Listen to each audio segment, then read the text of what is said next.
Welcome, everybody. This is once again a restart of the BE.Hour webinar series. We're starting off today with our topic, which is framing the challenge.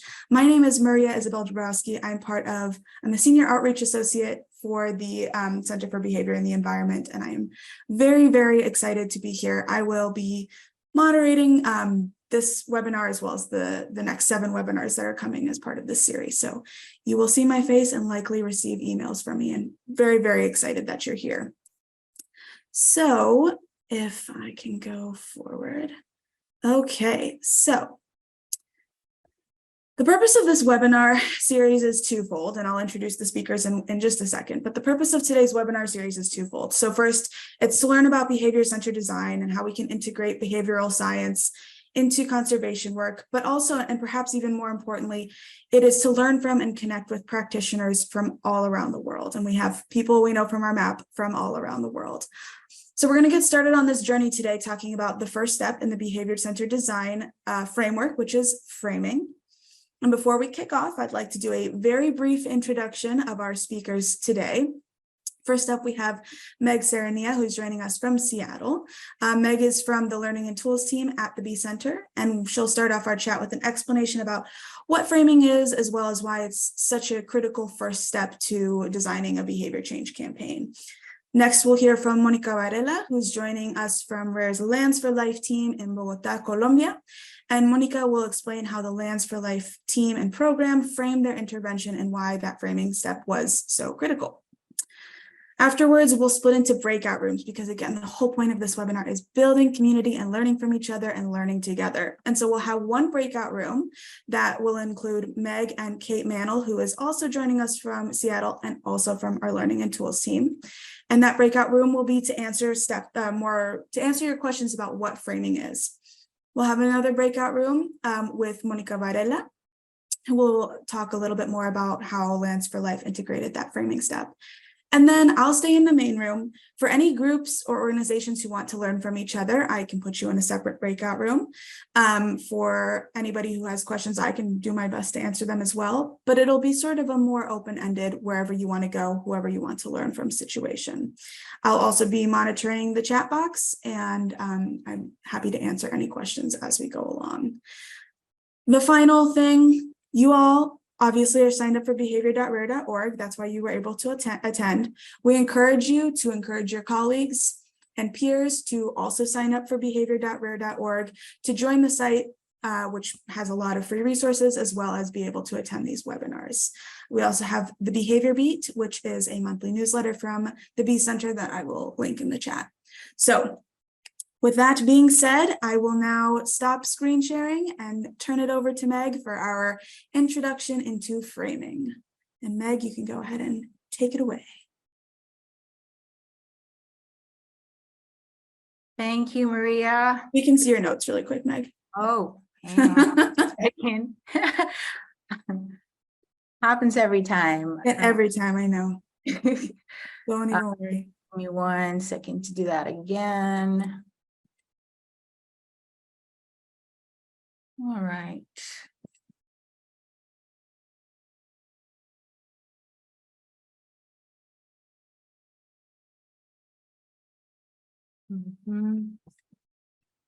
Is that okay, Maria? That's beautiful.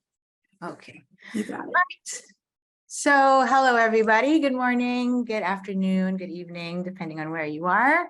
Thank you for coming to our first BE.Hour session on framing our environmental challenges. So let me start with this, framing. So if like a doctor misdiagnoses a set of symptoms, what do you think would happen, right? And I guess I don't need to tell you that the result could be harmful or even fatal to the patient. And so in the same way, misdiagnosing a problem that we're working on could actually prove detrimental to our projects. And that's why we begin our behavior-centered design journey always with framing to make sure that we're solving for the right problem. I wanted to share a few quotes here. Albert Einstein once said that You know, if he had an hour to solve a problem, he would probably spend 55 minutes thinking about the problem and 5 minutes thinking about solutions. Charles Kettering also was known for saying that a problem well stated is a problem half solved. And with that, before we dive into the frame step, let me tell you real quick about RARE's behavior-centered design process. This is an approach that we use that blends behavioral science and design thinking to create solutions to environmental challenges. Some of you may be familiar with similar methods like human-centered design thinking. And the strengths of these approaches are that they put people at the heart of solutions, and they offer like a creative methodology to do that, right? What BCD does is that it layers on a behavioral lens so that we can design solutions with behavior change in mind. So you can see here a graphic of the entire BCD process or journey. It's an 8-step process. And it's iterative and nonlinear, and we use it again to design for behavior change. And in the BCD process, what framing means is really identifying and prioritizing those core actors or audiences, their target behaviors, and the larger context that are most relevant to the problem at hand. This frame step is really, really important at the start of our journey, because oftentimes, you know, we have a tendency to get excited to dive into the solution, and we pick the first solution that comes to mind, sometimes without really thinking through whether it really addresses the problem. And, you know, this could actually lead us down the wrong direction. And you know, in our complex reality, it's easy to get overwhelmed by too much information. So what framing does is it acts like a filter that helps us tease out the most relevant actors and their corresponding behaviors from the wealth of all the other things that can influence environmental outcomes that we care about. Also, you know, framing helps us align stakeholder perspectives to ensure that everyone working in the project is working on the same problem or goal. Okay, so how do we frame our problem? First, of course, we have to have some background information on the issue, and we can get that through background research, observation, mapping the stakeholders and the actors involved in the problem. And, you know, there are many tools for framing, including those from systems thinking that are designed to capture a lot of complexity.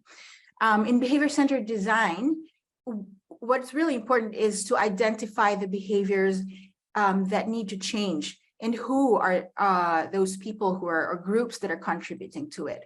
And so for that, we like to use what we call the problem behavior actor mapping tool, which I will give an example of shortly.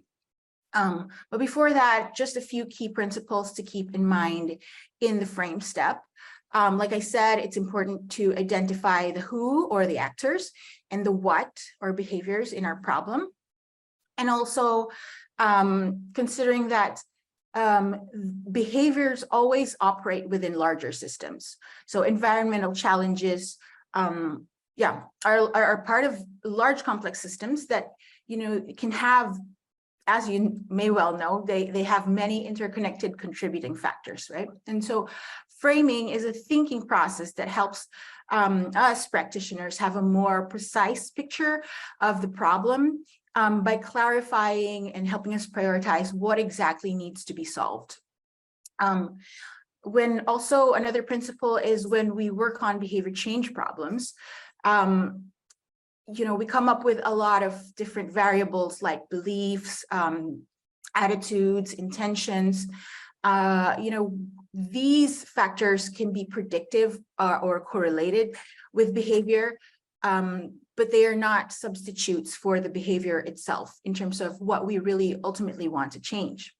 And so framing helps us ensure that we're focusing on behaviors and not beliefs, attitudes, or intentions just yet. And this is also key for measuring the success of our intervention. Finally, it's also at BE.Hour, we always consider diversity, equity, and inclusion, or DEI, in every step of the design process. So in the frame step, we ask ourselves here, what are those power dynamics among actors in the larger system as we think about or identify current behaviors and the desired behaviors so that we can ensure that they promote diversity, equity, and inclusion for all stakeholders. Also earlier, I mentioned we use the problem behavior actor mapping tool, which helps us describe the problem, the actors and behaviors that are relevant to the issue. And so here's an example of what that looks like. On the gray box, we have a basic or simple example here on the problem of ocean plastic pollution. And you'll see in this tool that as we move to the right, on the blue boxes, we've listed out the actors that contribute to the problem. And then on the red next column, we have current behaviors. So what are they currently doing, or what are they currently not doing? These are also behaviors. And then in the green boxes, we see the target behaviors that we want them to adopt. So just to take one example, if you look at the household actors on that first row, we see one of the current behaviors, their current behaviors is that they're buying single-use items. And so we identify the target behavior, or what we want them to do, which is to buy reusable items instead. So then we do this for all the actors and behaviors that are at play in this issue of plastic pollution, to help us really get a more precise picture of who needs to do what to affect our environmental problem. And so if you think about your projects, at what point do you use framing in your context? So ideally, we frame the problem at the design stage, before we jump into product development or solution development. And then secondly, as I said earlier, BCD is an iterative process.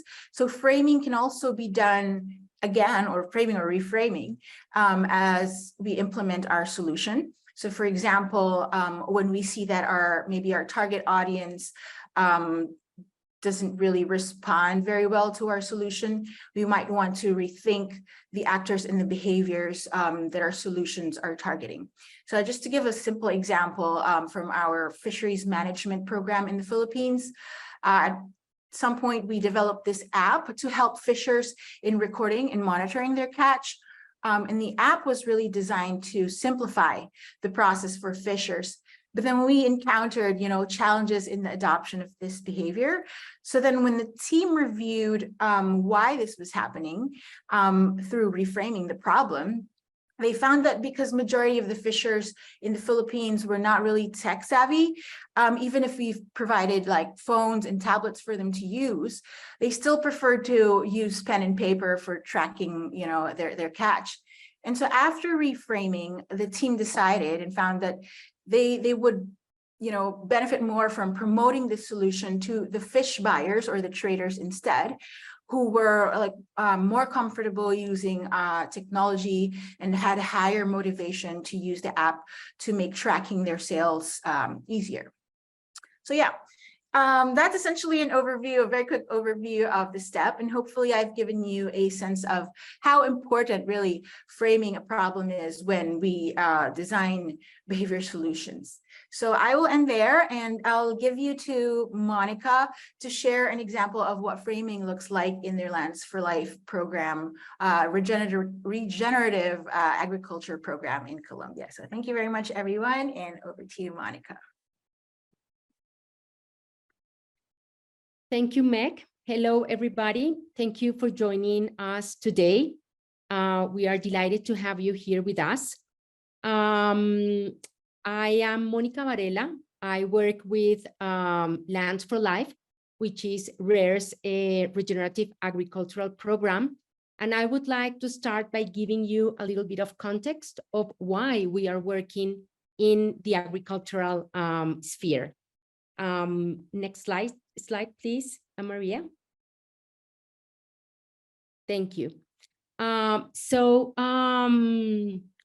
has both positive and negative impacts on the environment. On the one hand, farming is absolutely necessary to provide food for the world's growing population. However, the unsustainable practices that we are implementing are contributing to environmental degradation through land conversion, through deforestation, soil erosion, water pollution, biodiversity loss, and of course, greenhouse gas emissions. Unfortunately, agriculture is a leading driver of global deforestation and climate change. Worldwide, as you can see in the slide, agriculture drives 80% of deforestation and produces 23% of global greenhouse gas emissions. And according to the Global Forest Watch, between 2001 and 2019, 69% of deforestation in the tropics was driven by the expansion of agricultural land. Every year, 75 billion tons of soil are lost due to poor land practices, which impacts significantly agricultural productivity and global food security. And sustainable farming remains one of the greatest threats to healthy ecosystems and biodiversity. Overall, the impact of farming on the environment depends very much on the practices that we implement. There are sustainable practices such as agroforestry, conservation agriculture, integrated fertility management, and integrated pest management that can help mitigate the impact of farming on the environment while still providing food for the world's growing population. Next slide. Remember that I am working from Colombia. We are piloting our Lands for Life program in Colombia. We started 2 years ago, and the situation here is very much the same as the general context that I have described. So AFOLU, which is the agricultural, forestry, and land use sector in Colombia, accounts for 62% of greenhouse gas emissions, and 26% of that comes specifically from cattle ranching and agriculture. So that's the main reason why RARE decided to include regenerative agriculture as part of its work.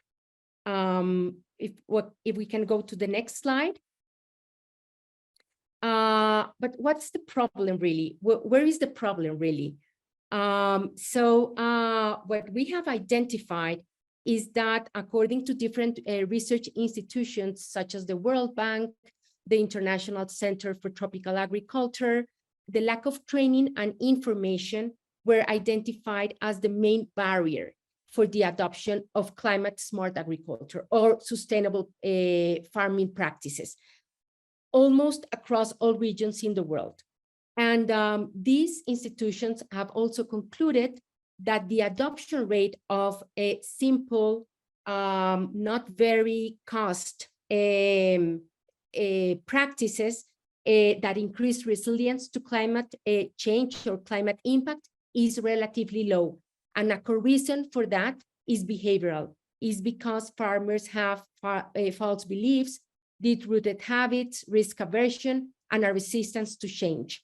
And what we have seen is that traditional agricultural programs or services usually rely on one-size-fits-all approach, provided like general recommendations or prescriptions that do not consider the individual needs or the individual context or characteristic of the farmers. So as a result of that, many of the advice that is provided is ineffective or sometimes is harmful, as it is not adequately conditioned or taking into account the situation of a farming system and communities.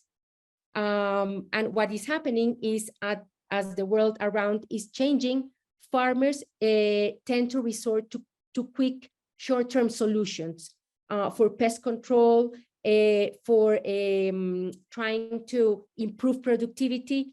And what we have seen is that these practices are further degrading the soils, polluting the water sources, generating more carbon emissions, and undermining the ecological integrity of the ecosystems. And unfortunately, farmers are seeing everybody in their community doing this. So it's like a vicious cycle. Everybody around them is doing exactly this. This is the general context of the behavioral problem that we are seeing in agriculture. Now, in the next slide, we've given a focus on smallholder farmers, and that's basically because they are very, very important in our food systems, especially in low-income and lower-income countries like Colombia. For example, in Colombia, 70% of farmers are smallholder farmers. In Honduras, another country where we operate, smallholder farmers are 88%, and in Mozambique, another country where we operate, is 90%. And smallholder farming is an important source of food and income for millions of rural communities and rural families around developing countries. And with regards to the percentage of food produced by smallholder farmers, it is also very important. For example, in Colombia, Honduras, or Mozambique, more than 70% of the food that comes to our table comes from smallholder farmers. So in Lands for Life, we are working towards improving smallholder farmer livelihoods, safeguarding ecosystem, sustaining productivity through improving soil health, and increasing soil carbon and reduced emissions. So those are our goals. But let's see how we identified our audiences and the behaviors in order to frame the problem and to develop the program that we are currently running. So if we go to the next slide, in the square that I have lighted in green, you can see the extension agents and the farmers. And what we found is that the extension agents were the entry point to work in regenerative agriculture. So along with local universities, we create like the proper space for interacting with extension agents, so we can start framing the problem. So along with extension agents, we deploy our behavior center roadmap. And with regards to the framing, we start asking the extension agents, who in turn work with the farmers, what are the main problems that we need to tackle in each one of the communities, and what could be the different practices that we need to put into place in order to tackle those problems. So in terms of addressing the framing aspect, identifying the audience was key for us. It's not only working with the farmers, it's also working with extension agents. And when you work with extension agents, you need to work with regional and national governments as well. So in terms of the audience, the main audience that we are tackling are both the extension agents and the farmers. And if we go to the next slide, the exercise has led us to select from a range of practices these 6 main practices that we are now piloting in Colombia. So the first aspect that we wanted to tackle is the bad condition of the soil. So we included enriching soil with compost as the main behavior that we want to promote. Because if we don't have good organic matter in the soil, it doesn't matter how much fertilizers you put in, it's not going to respond. So we need to recover first the soil. The second is implementing a fertilization plan. And what we have found out in Colombia, probably this is the situation for many countries, is that farmers, as Meg was saying, they don't really treat the soil according to the needs of the soil. So if it is as if you go to if you decide to take vitamins just for the sake of it, without having like a test analysis to really address your nutritional needs. So it is the same with the soil. So we allow farmers to understand the importance of a soil analysis, of a soil test analysis, and how it will determine the different type of nutrients that the soil will require. The third one is expanding cover crops.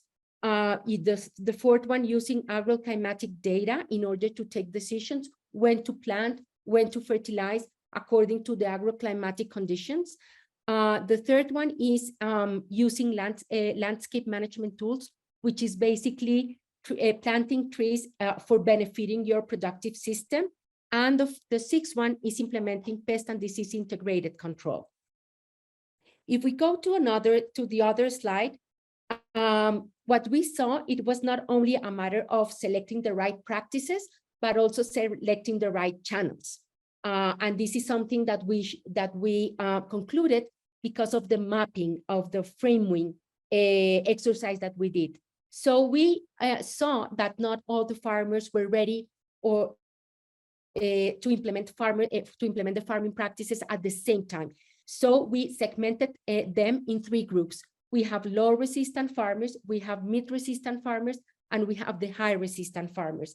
And the low resistant farmers are basically those farmers that are ready to implement the change, who are more innovative, who are less adverse to risk, and at the heart of our program, because they become the multipliers. They help us to create the evidence that we need in order to show the other two groups that this type of farming is actually beneficial, not only for the environment, but also for their economy, for their pockets, because they are able to save in chemical inputs, and in the long term, they will have better productivity. If we go to the next slide, you can see here the different activities that we have put together according to that framing. So the first part is working with the low resistant farmers and start creating the evidence and start doing some social diffusion of that evidence to start building the social proof. And these low resistant farmers become our multipliers, and we have called them the profes, the expert of the practices. So we are creating a community extension scheme where the same farmers, the low resistant farmers, become trainers to the peer farmers. And they are mentoring them, and they are bringing them to their farms in order to show their neighbors and farmers interested in applying sustainable farming, how to do it. And the third one is how we are using technology in order to support the low resistant farmers train the other two segments. So this combination of tools is a product of the framing exercise that we did at the beginning. And just to end the presentation, in the next slide, I want to share with you the place where we are piloting this project right now. We are working with over 3,700 farmers in a department in Colombia called Meta. It is very relevant because it is the second highest emitter of greenhouse gas emissions, as well as the second department with deforestation. So we are working in 10 municipalities over there. And what we did was initially start framing the program, the problem, along with extension agents who in turn work with the farmers to define which were like the main tools and the main behaviors that we needed to tackle. I think that we just have one slide. I know that I ran a little bit over the time. And basically what we are doing is bringing all the behavioral problem in agriculture and tackling it jointly with the different tools that RARE has proven for many, many years, which is basically community participation, learning by doing. Everything that our farmers are doing is learning by the experience and the example of other farmers, how we are leveraging on pride and social marketing in order to allow more and more farmers to get familiar to sustainable agriculture. Thank you.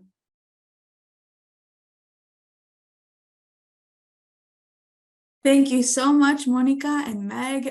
That was just fantastic. I love that. One of the things I love about working at RARE is that every time I hear a presentation, even though I know what we're already doing, I'm re-inspired. So thank you to both of you.